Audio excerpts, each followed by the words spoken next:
আসসালামু আলাইকুম রহমাতুল্লাহ। মহিলাদের অভাব দূর করার নামাজ।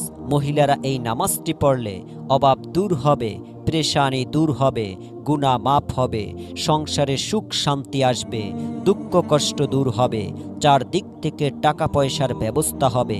অনেক সময় অনেক মা বোনেরা অভাবে পতিত হয়, সংসারে অশান্তির মধ্যে থাকে, সুখ শান্তি চোখে দেখতে পায় না, তারা সর্বদাই পেরেশানির সম্মুখীন হয়। এমন সময় তারা কি করবে? এই সময় 2 রাকাত নফল নামাজ আদায় করবে। এই নামাজটি এমন নামাজ, যেই নামাজটি পড়লে আল্লাহ পাক রব্বুল আলামিন অভাবকে দূর করে দিবেন। এই নামাজটি হলো নফল নামাজ।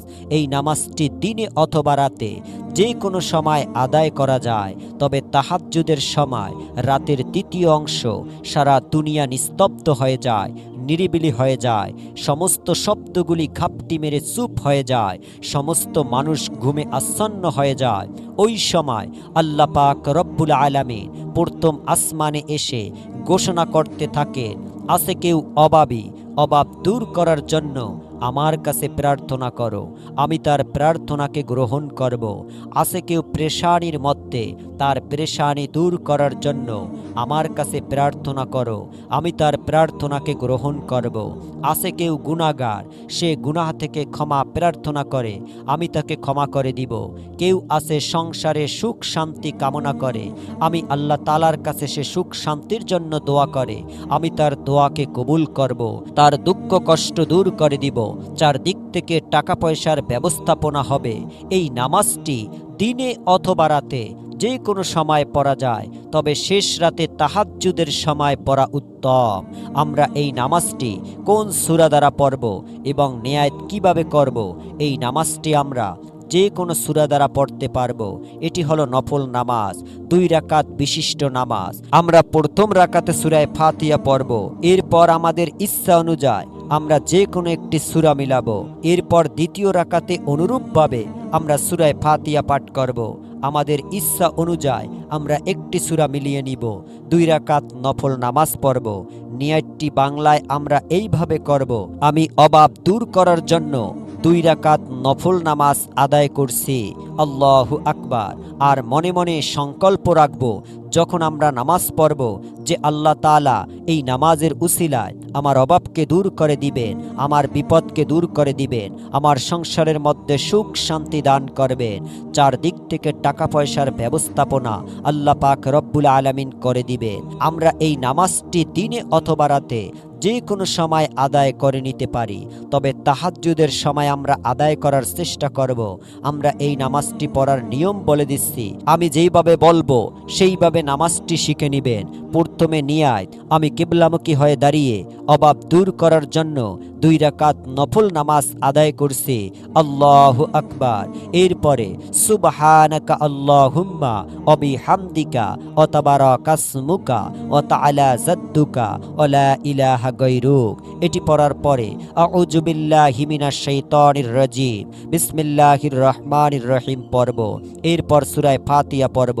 আলহামদুলিল্লাহি রাব্বিল আলামিন আর রহমানির রহিম মালিকি ইয়াউমিদ্দিন ইয়্যাকা না'বুদু ওয়া ইয়্যাকা নাস্তাঈন ইহদিনাস সিরাতাল মুস্তাকিম সিরাতাল্লাযীনা আন'আমতা আলাইহিম গায়রিল মাগদুবি আলাইহিম ওয়ালাদ-দাল্লিন, আমিন।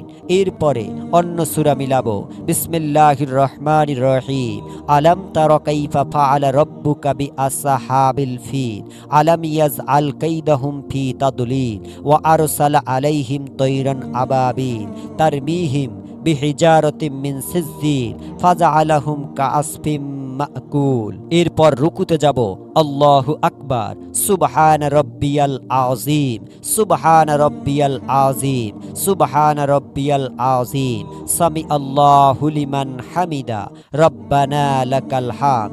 এরপর সিজদায় গিয়ে সিজদার তাসবিহ পাঠ করব 3 বার, আল্লাহু আকবার, সুবহান রাব্বিয়াল আলা, সুবহান রাব্বিয়াল আলা, সুবহান রাব্বিয়াল আলা। এরপর সিজদা থেকে উঠতে হবে, আল্লাহু আকবার, এবং প্রথম সিজদার পর বসে আল্লাহুম্মা গফিরলি ওয়ারহামনি ওয়াফিনি ওয়াহদিনি অরজুকনি এটি পড়তে হবে। এরপর দ্বিতীয় সেজদা সুবহান রব্বিয়াল আলা, সুবহান রব্বিয়াল আলা, সুবহান রব্বিয়াল আলা। এরপর আবার দ্বিতীয় রাকাতের জন্য দাঁড়িয়ে যাবে এবং প্রথম রাকাতের মতো বিসমিল্লাহির রহমানির রহিম সহ সূরা ফাতিহা পড়বে এবং এর সাথে অন্য সূরা মিলাতে হবে।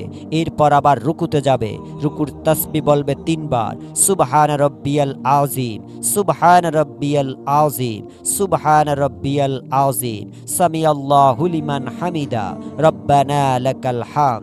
এরপর আল্লাহু আকবার বলে সিজদায় যাবে এবং সিজদার তাসবিহটি বলবে 3 বার, সুবহান রব্বিয়াল আলা, সুবহান রব্বিয়াল আলা, সুবহান রব্বিয়াল আলা। এবং প্রথম সিজদা থেকে উঠে আল্লাহুম্মা গফিরলি ওয়ারহামনি ওয়াফিনি ওয়াহদিনি অরজুকনি এটি পড়তে হবে।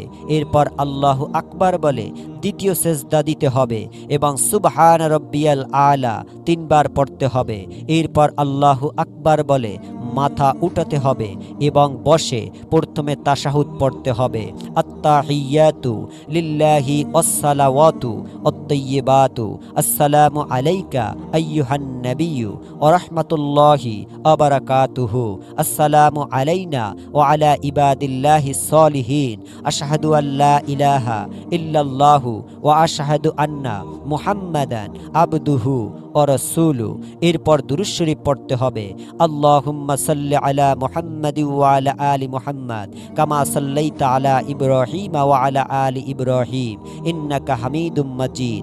আল্লাহুম্মা বারিক আলা মুহাম্মাদি ওয়া আলা আলি মুহাম্মাদ কামা বারাকতা আলা ইব্রাহিম ওয়া আলা আলি ইব্রাহিম ইন্নাকা হামিদুম মাজিদ। এবং এরপর দোয়ায়ে মাসুরা পড়তে হবে। আল্লাহুম্মা ইন্নী যালামতু নাফসি জুলমান কাসীরা ওয়া লা ইয়াগফিরুজ যুনুবা ইল্লা আনতা ফাগফিরলি মাগফিরাতাম মিন ইনদিকা ওয়ারহামনি ইন্নাকা আনতাল গফুরুর রহিম।